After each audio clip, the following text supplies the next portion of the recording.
From Studio 3 at Buzz TV, it's The Horse's Mouth with Tom McManus.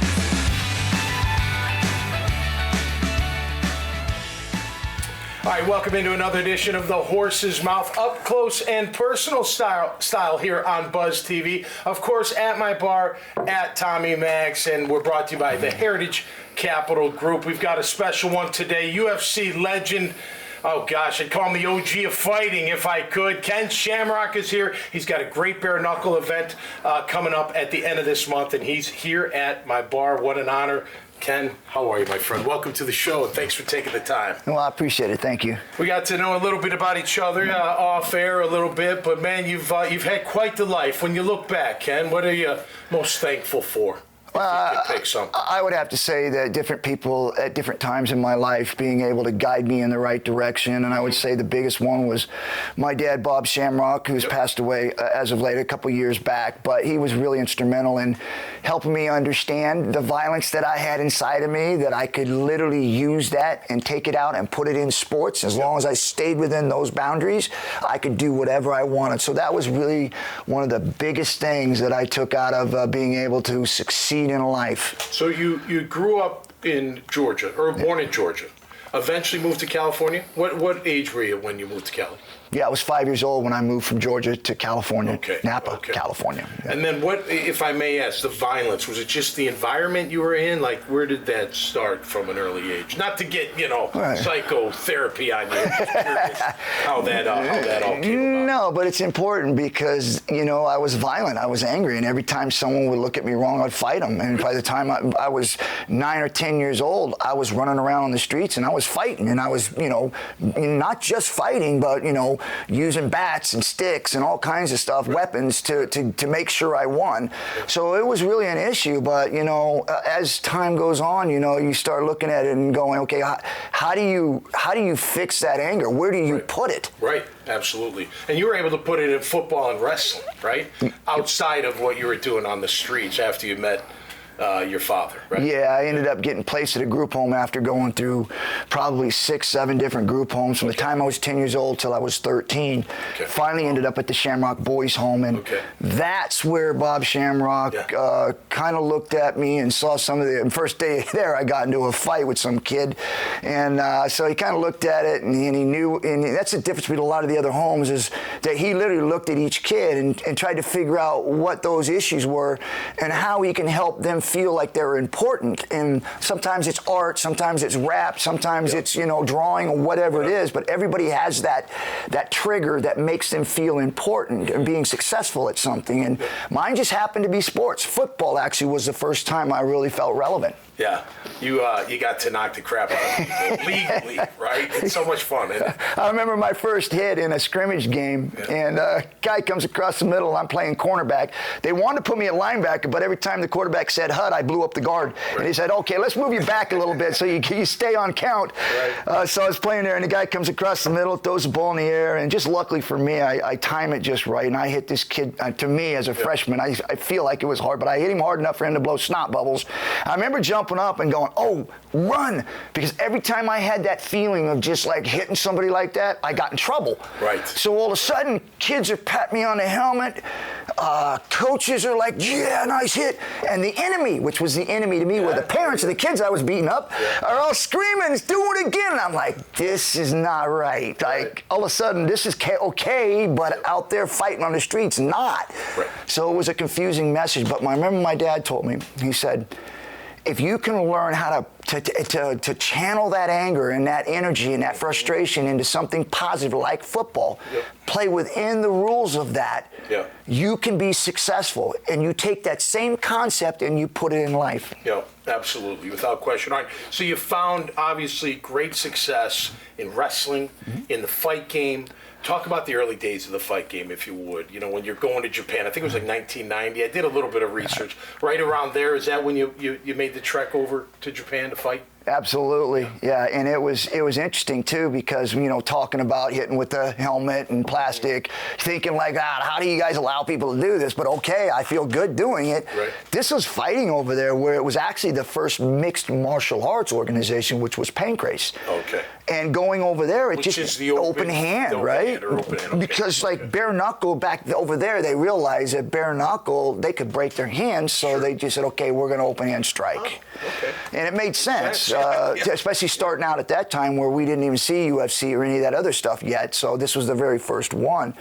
And I remember going into that and, you know, probably a year and a half into this thing, just from my mentality of a street fighter, I never give up attitude, and I was a wrestler. I had this wrestling background. Right. And I started adding all these submissions to my style of wrestling, which they call catch wrestling now. Yeah. I remember going in there, and a year and a half later, man, there's a 16-man tournament, fighters from all over the world, and I won that.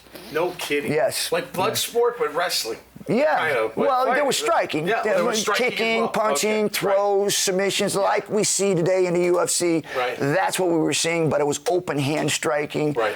And there was people from all over the world, and I remember walking into that thing, 17,000 people screaming my name, chanting, and I was just like, gee, this is me. This is me, man. How old were you? I was 28 years old this time. That's incredible. Yeah. Very cool. All right, so from there you get into the UFC, the early days of the UFC. You're a new UFC Hall of Famer, Right. UFC legend. What were the early days like? Was there time, or was it just you fought? There was no time limit, no rules, bro, nothing. And I remember actually looking at this because it was like this transition. It was like it was perfectly set up for me. I don't know why. Maybe I'm blessed. I don't know. But this anger and frustration I had and this energy that I had started out with high school football. Right. And I became relevant. All of a sudden I was important in college and go play there. And all of a sudden that was great. And then all of a sudden I jump into this Japan thing where it's this mixed martial arts, open hand striking, and it's like another level. Right. And then all of a sudden, here comes UFC. It's like, okay, Right. I thought Japan was crazy. Right. Now all of a sudden, I'm sitting there looking at this thing, and you're telling me that I can kick a dude in the face on the ground, I can headbutt him, Right. and that's good. And they're like, yep. And I was like, oh, sign me up. Right. I was like, I'm already doing this, and now you're telling me I'm going to get paid? Wow. Yes. I remember I jumped into that thing. First fight, I dominated the guy. Next fight, Royce Gracie chokes me out. Wow. I'm like, I was the best fighter in the world. I was a champion over in Japan. This skinny guy chokes me out, and I was like, oh, that's never going to happen again. We had our next fight, and I beat the snot out of him. But just the way that this transitioned for me, it was like going from one extreme with football, thinking that's crazy, helmets, plastic shoulder pads, to, you know, this football, like, yeah, great. Then into like this Japanese organization where it's all these mixed martial arts styles, and then this thing in the U.S. where it's no holds barred. Right. And all of a sudden, I'm standing on top of the world there, and I was like, man, how much better can this get? Right.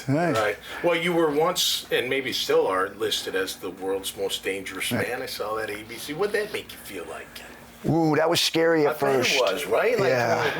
Who would be dumb enough to take a shot at you? But there are people dumb enough to take a shot at you. Right? Well, when it comes to, you know, the media and things of that nature, you never know how they're portraying this thing that they're doing on me. Because when we were doing it, we were kind of this, that what everybody looked at us like we were just barbaric, and these guys that come out of prison and they're just fighting each other in this cage, and we're thugs. And so we didn't have a really good light. And so when they came to me with this, where they're going to, hey, we got this special that we're doing, and it's actually the world's most dangerous man, and we would like to interview you, because they had a lot of guys that were in the running. Okay. And I remember saying, I don't think so, because everything that came out of the media was that we were just these thugs, Barbaric. right? Yeah. Yeah. It's like, no, I've got 3 children, they're in school, I don't need this. They're like, no. We got a different spin on this. I said, well, what do you mean? He says, we want people to see who you are as a human being. You're a father of 3, you're a husband, you go to work every day that just happens to be at the gym. Right. We want to show people, we want to bring them into your world so they can see who you guys are. And I was like, yes. Yes, because I know who I was. I knew what I'd done with my life. I know where I was at. And I was like, absolutely. Yeah. So I remember the first shot they did, and they had my son, who at the time was 5 years old. They put a glove on him, the big gloves on him, put the headgear on him, and he stepped into my wrestling shoes, and they were standing in the corner. He's standing there, and they had the light shining on him, and there was a shadow that sounded like this big old giant. Oh. And it panned on the shadow, and then it panned over to me jumping around like I was getting ready to fight, all sweaty and ready to go. And they go, fight. And as they fight, it pans back, and it shows my little boy run across the ring and jump on me and start punching me, and we're rolling around. And I was like... That's what we want them to see. And from that point on, people realized, like, listen, we're no different than anybody else out there. Right. We're human beings just doing what we love to do. Yep, going through the same stuff everybody else, but you're in the combat world. Absolutely. All right, you've had tremendous success. Obviously, congrats on the Hall of Fame. WWE, all that. And now you're into the bare knuckle game. Tell us about Valor. You had a great event coming up here on October 27th. But tell us how you got into Valor in the bare knuckle game. Well, you know. You were in it your whole life. Right, exactly. Why'd you put it all together? Exactly, now you get paid for it, right? Yeah, right. You know, I think you probably know this. You get to a certain point in your career where you look back and you go, you know what, it's time. Like, you can't keep going. Right. So, but I just didn't want to leave. I loved it so much. And so I thought to myself, what can I do to stay involved? Okay. And it was like, okay, I want to promote a fight. But just like me as a fighter, I didn't want to just go ahead and be like everyone else. I needed to be different. I needed to put something out there that would kind of maybe even challenge everybody else to try to compete with it. Yep. And so I went back into my career and I started thinking about things that I could improve on, things that the fans were saying, things that the media were saying, fighters were saying. And so some of the things I thought of was like, I remember some of the fights I went to and the fans were on the floor and they bought these tickets that were the expensive tickets and they were always complaining about not being able to see. Right. You know, right. And I just thought, you know what? I've not understood why in the world ropes were put up or cages were put up.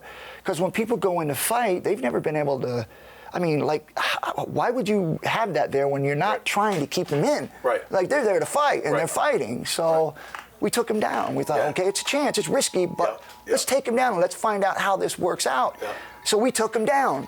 The next thing we did was, like, the clinching. When you watch Mike Tyson fight, right? Yeah. One of the worst things I think I ever saw was Evander Holyfield, Mike Tyson, and every time Evander Holyfield threw a 1-2 and a hook, and Tyson went to retaliate, he hugged him. Right. And I was like, what's this? And I said, you know what? That shit's going. That's out. We're not using that. We're taking the clinching out. Nice. And it forces action. It just stops that. But it's also, too, I remember myself, this is what I experienced, was the gloves and the tape. Right. And I remember when they came in and told us, listen, we're going to make the sport safer. And I was like, oh, okay, cool. This is when it was no holds barred, UFC, everything, right? It was like, okay, brutal. But they had to get it to where they can get it on TV so people, mainstream audience could watch it. So they came with these 4-ounce gloves, and I was like, okay, it sounds great. But 6 months in, I'm going, what are you trying to protect? Right. It was like, they're like, well, we just want to protect the fighters. And I was like, I'm thinking to myself, the way this plays out to me is that you're protecting the hand, not the head. Not the face. So you could care less of the guy getting beat up. Cut you, don't they? Can't what they're made of? Can't they cut you from time to time? They protect your hand. See, like I broke my hand in bare knuckle, right? Geez. So basically, all it is putting a glove on it, taping your hand, putting a glove on there, and now I punch you in the head anywhere I want, and I won't hurt my hand. Right. So when I thought to myself, that's like the clinching, like that's a cheat code. Gotcha. It's like you don't have to be accurate. Any thug can come in there and swing for the fences and not get damage. I want it to be accuracy. I want guys to go in there to have pure skills and God-given talent. Yeah. So we took that off. We did our first event. Cool. Friggin' believable. And that's where we're at right now. October 27th at the UNF Arena, man. Yep. We are having Valor BK2. And if you want to get your tickets, I know you're going to be there. That's right. I know I'm going to be there. Oh, yeah. But you need to go check it out. You want to buy tickets, you can go to valorbk.com and buy your tickets. And they're going fast. So get them. Absolutely. Well, best of luck with the event, Ken. Thanks so much, man. Appreciate you. Really an honor. Really an honor. I love hearing your story. I can go on and on with you, no doubt about it. So it's valorbk.com. Yes, sir. All right, valorbk.com to get your tickets for the Valor Bare Knuckle event on October 27th with the legendary Ken Shamrock. That'll do it for us this time around. Until next time, make sure you stay safe out there and be cool. We'll see you right here on The Horse's Mouth. Cheers. The team at Heritage Capital Group is special because it's a collection of people across the spectrum. We have people who have been in the shoes of owners that are looking to buy and sell, and professionals that have executed transactions helping buy and sell companies for decades. I think when you talk to us, see what our experience is, see what our skills are, see the reach that we have, you'll be very happy with the recommendation.